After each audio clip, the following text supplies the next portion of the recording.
So as I moved through the tall grass, I could hear something following me.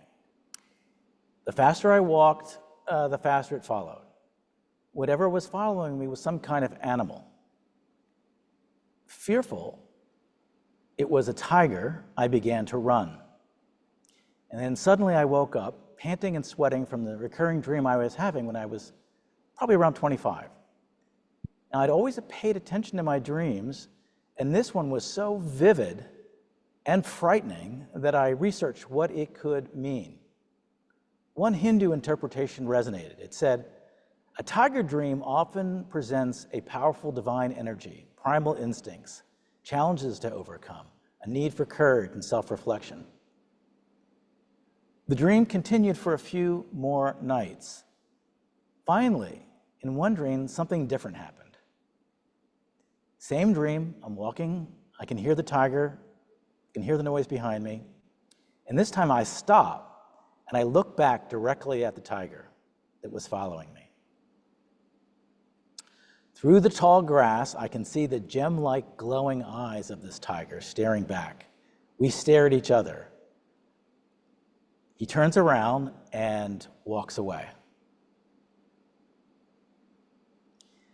So I looked up this dream too. What does that mean, staring down a tiger? And I found this definition. It said, a symbol of a primeval power that resides within you, an indication of how strong your inner self is, and your determination not to back down when challenged. So what was this dream trying to teach me? What was the guidance that I was supposed to get from it? Well, at that time, I'd recently come out to my parents and some friends, and so that was a factor of fear in my life. But in that dream, what was I still running from in my life? And as the more I thought about it, the more it occurred to me, the thing I was most fearful in those days was the issue of AIDS. So the issue of AIDS was, it was a disease spreading primarily among gay men, and nobody knew how it was spreading. Some thought it was airborne, some thought it was through food, some thought it was drug use, and some people thought it was a government-led conspiracy. So each week I would read the local gay paper Bay Windows, and I'd see these young men in their, generally in their 30s and 40s, and their obituaries, and they were all dying. And it was really frightening. And so that was the tiger I believe that was chasing me. So the lesson for me for the dream was, what could I do to face it? What could I do to face that fear? And how would I stop and face it? And so what I decided to do was become a volunteer and support people who were dying from the disease. And so that decision to stop and look at the tiger completely changed the trajectory of my entire life. I couldn't imagine at the time that it would. And that horrible moment,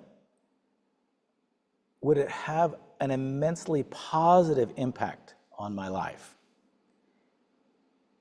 So visiting those primarily young men before they died, it really turned me into an activist. It forced me to learn politics, and it forced me to think in terms of strategy.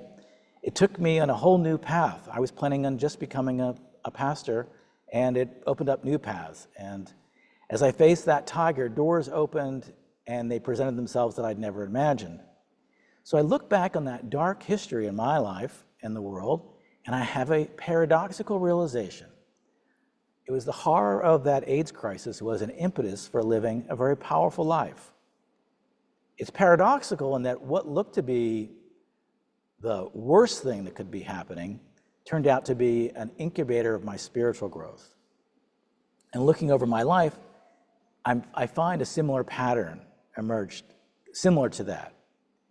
The things that I fear the most, the people I fought with the most, the times where I would consider them the biggest challenges, all turned out to be the greatest moments of spiritual growth and change in positive ways. How about you? What horrible thing in your life? Was there a time in your life where things looked bad and in retrospect it changed your life for the better? Is there a terrible person in your life that really drove you nuts but turned out to be your spiritual teacher? This week I continue my series on the book, The 15 Commitments of Conscious Leadership, and I'm looking at number 13, which reads, I commit to seeing all people and circumstances as allies, that are perfectly suited to help me learn the most important things for my growth. This commitment, I believe, is not intuitive at first. And I can see why in the book they say many leaders push back on this one particularly. And maybe you're pushing back as you're hearing it, because it raises profound questions. How can bad things and evil people be perfectly suited to my growth? Isn't our goal in life to make enough money and have enough status and have enough of a network that we can insulate and protect ourselves from bad people and horrible events? Isn't that the whole point? Shouldn't we do everything we can to keep ourselves safe from evil ones? Isn't committing to seeing everyone as an ally a form of enabling bad behavior? Doesn't it simply imply that that boss that mistreats me, I should just say, well, bring it on. Thanks for helping me grow spiritually. So how does this concept work of bad things being teachers?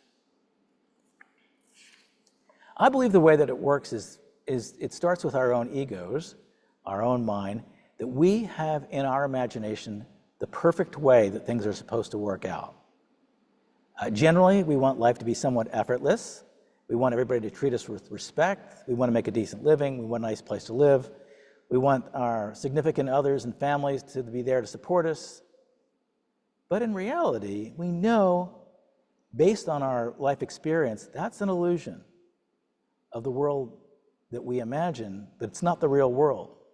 In fact, I don't know if you're like me, but if I try to literally plan out a day, and I'm a planner, if I literally try to write out exactly what's going to happen hour by hour, it never happens that way. I can't plan a day, let alone a life, let alone a month, a year.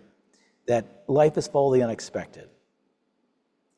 And most of our anxiety and our sadness and our depression is from our frustration that things are not going according to that plan. And yet the truth is they never really do.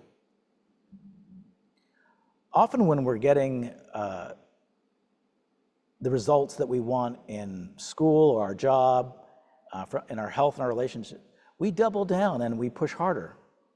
And when they aren't working out, we get really angry, and we might find ourselves gossiping about it or feeling like we're victims. And we seek to force the world into the role that we want it to be. We become exhausted and discouraged. We feel like checking out. We come to see ourselves as victims, and we're reacting to a world that treats us badly. Seeing everyone as an ally is another way of perceiving what's happening in our life. What if God is doing everything possible in your life right now for the better? That God is working toward the good no matter what is happening in your life? What if the bad circumstances that we experience are simply exercises for our souls, that they need to work and grow? What if the world and our life in this world is just a gym for our soul? No pain, no gain. What if things have to fall apart sometimes to be rebuilt? And sometimes that falling apart can be our entire life. What if we approach our life from a spiritual mindset, where whatever is happening is a potentially new lesson, a new chance to grow our soul? And what if the purpose of our life is to develop our spirit by overcoming challenges and temptations? What if everything that is happening is a gift for our growth? That makes sense to me.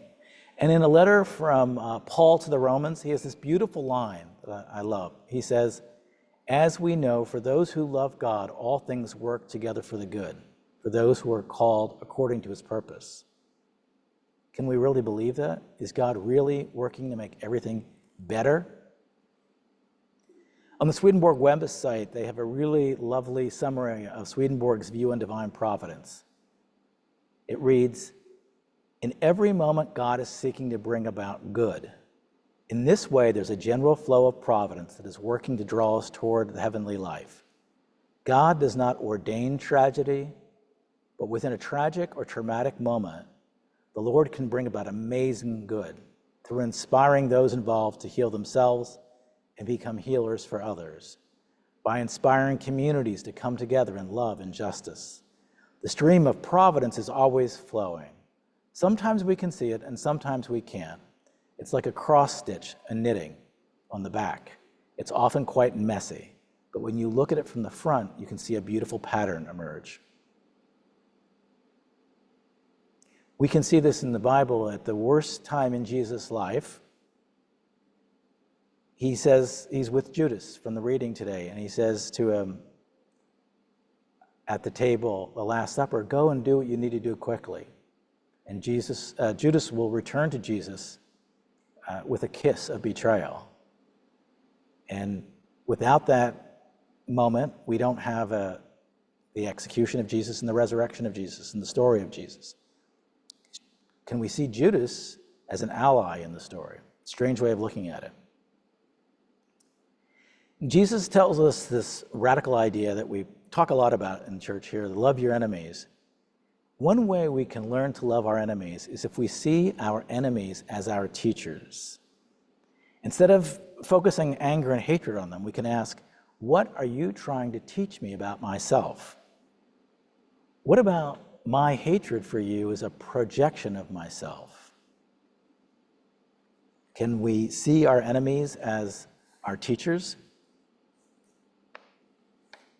Only in retrospect can I see that the AIDS epidemic was a profound blessing in my life.